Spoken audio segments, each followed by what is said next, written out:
This is Eagle Out, and today we're going to talk about Sidney Brown. He is the breakout player, according to PFF, for the Philadelphia Eagles. Also, we got to talk about Jalen Hurts. He's legit. A former teammate of his gave him that, yeah, he's that guy. Lastly, Barkley got a new move up his sleeve, but let's get straight into it. Right, man, before we hop straight into it, let's talk about Mr. AJ Brown. You know what? I'm sorry. We got to talk about Dr. AJ Brown. And he gave his commencement speech. And let me go ahead and play this clip. Dream big, bigger than what feels safe, bigger than what feels comfortable. Because with God and with faith and consistent hard work, there's no limit to what you can build. Class of 2025, this is your kickoff. You're stepping into a new season. You're holding the ball. Ole Miss gave you the playbook. Now it's your job to call the plays and lead the drive. So whatever you're chasing, chase it with humility. Chase it with faith. Chasing it, knowing what's meant for you, can't miss you. Whether you're about to be a teacher, a doctor, entrepreneur, an engineer, an artist, a business leader, whatever the field is, step into it like you belong there. Dream big, bigger than what feels safe, bigger than what feels comfortable. Because with God, with faith, and with consistent hard work, there's no limit to what you can build. And above all, bet on yourself. Trust the work, and trust the one who gave you the gift. I'm sorry if you guys didn't see the clip or I had to cut it out for copyright purposes because it do got a little music in there. But basically, he went full Jalen Hurts with his speech. If you guys didn't hear it, he had some quotables in there. He got to put his faith in there. A man of God, a man that believes in Jesus. Not trying to get too religious. I get it. Some of us don't believe in that. But that's the route AJ Brown went, and no, I'm happy for him. Really happy for AJ Brown. He been on this very positive tour run, and again, I gotta salute AJ Brown. And this is a huge step in his education. I'm not sure what his major was in college or anything like that. Not gonna front to y'all. I don't know. Last time I heard him talk about it was something in journalism. I could be wrong. But again, congratulations to AJ Brown. But speaking of like Jalen Hurts and his speeches, let's talk about a guy named Josh Jacobs. Josh Jacobs, who played with Jalen Hurts a little bit in Alabama, said the guy you see on camera that gave him quotables, that's the real guy. But he said he think he stole some of them quotes from Nick Saban. And let me play this clip. What was Jalen Hurts' mentality when you were around him? Is it what you see now, or was he a little more young and immature? Bro, he's always been that way, bro. No way. When I came in, he had dreads. And he's always been like that, bro. Like he's funnier and goofier than people think. He don't act like in the media, but in that locker room, like he is, like he's a guy. You know what I'm saying? But he's always been like like how he is. Just like that. Constantly just putting out amazing quotes. He got them quotes from Saban. Okay. Sorry, Jalen. That sucks, dude. You just been outed. You got to also think that his dad was a coach. So you can think he was been being trained this way his whole life. But Saban, he's the first that I've ever seen like have a quote for everything in life, literally, and to have it all throughout the building. Like he got a saying for like literally everything. I'm not even playing. Saban, he's just one of them dudes that he's so different. The way that he thinks, the way that he prepares, the way that he like goes about his business on a day-to-day basis. I've never seen somebody in my life where everything is so structured and calculated. But that's what made me understand like why he's so special and why he is who he is, because he does things that nobody else would do, for real.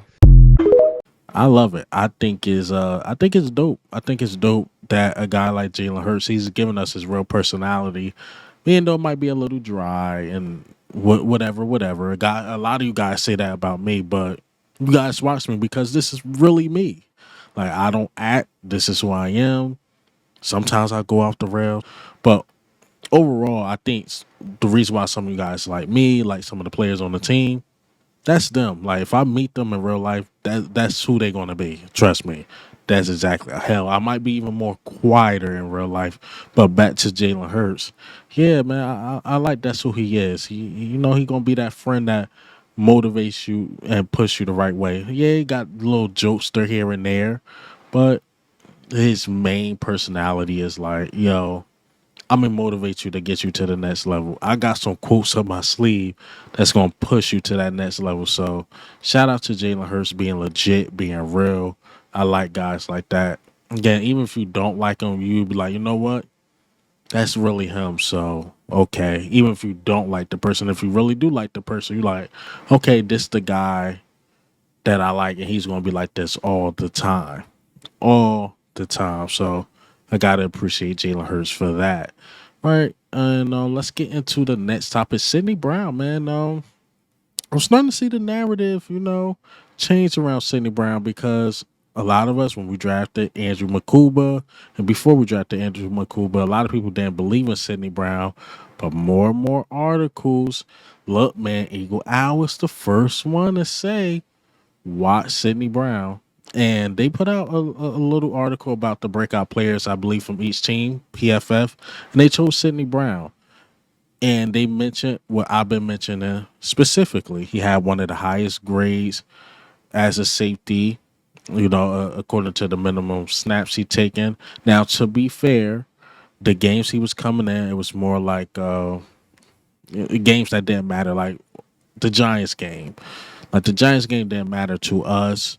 And I thought Sidney Brown played a really good game. I thought he hit well, he defended well, he could have picked that game. And then some of the games, like we just blowing the team out, he's in there making plays. And I thought he did really good on special teams against like the Jaguars when he got that forced fumble.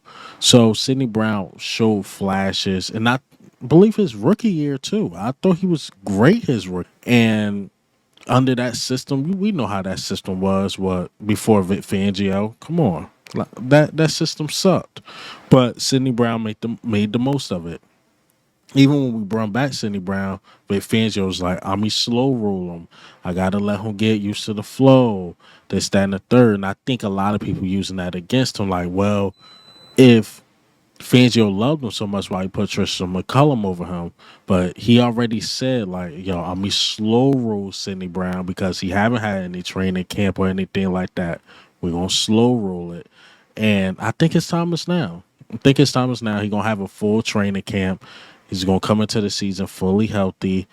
And I personally think it's his spot to lose. Like, I look at Andrew Makuba as more as the replacement for Reed Blankenship. I know a lot of you guys don't want to hear that, but that's how I look at it because I think Reed Blankenship, not that he's a bad player, I just think that he's going to have one of those years. He's just going to be too expensive, my personal opinion. Just like Milton Williams. I love Milton Williams. Hell, it still hurt my heart that Milton Williams left. Guys, know I talked about Milton Williams in a very high regard, but I knew it just got to a point. I'm like, he's going to be worth too much, and you still got to worry about Jalen Carter. You still had to pay Zach Bond at the time. We didn't know what we was going to do with Dallas Goedert. Hell, we ended up even trading C.J. Gardner-Johnson. So, it depends with Reed Blankenship. Do you see him as a major key to the defense? Do you see him just as important as like a Jalen Carter or a Zach Bond? That's going to be the question going into his last year. Because, hell, again, we let him walk. You drafted Andrew Makuba, who will be a great replacement. And I look at Andrew Makuba, he can be the new special teams ace until his time comes. But I think it's Sidney Brown time now. Now, Andrew Makuba could prove me wrong and beat out Sidney Brown. That can possibly happen.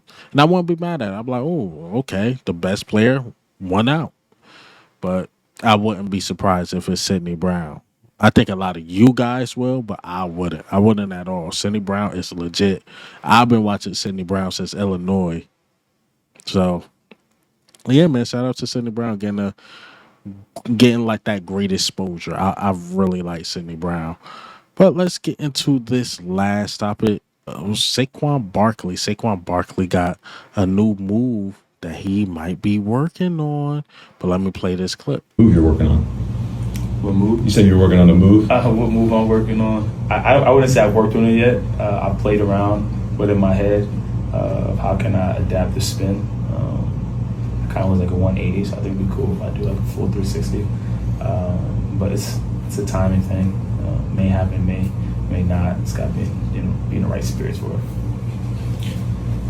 We all know Saquon Barkley famous for the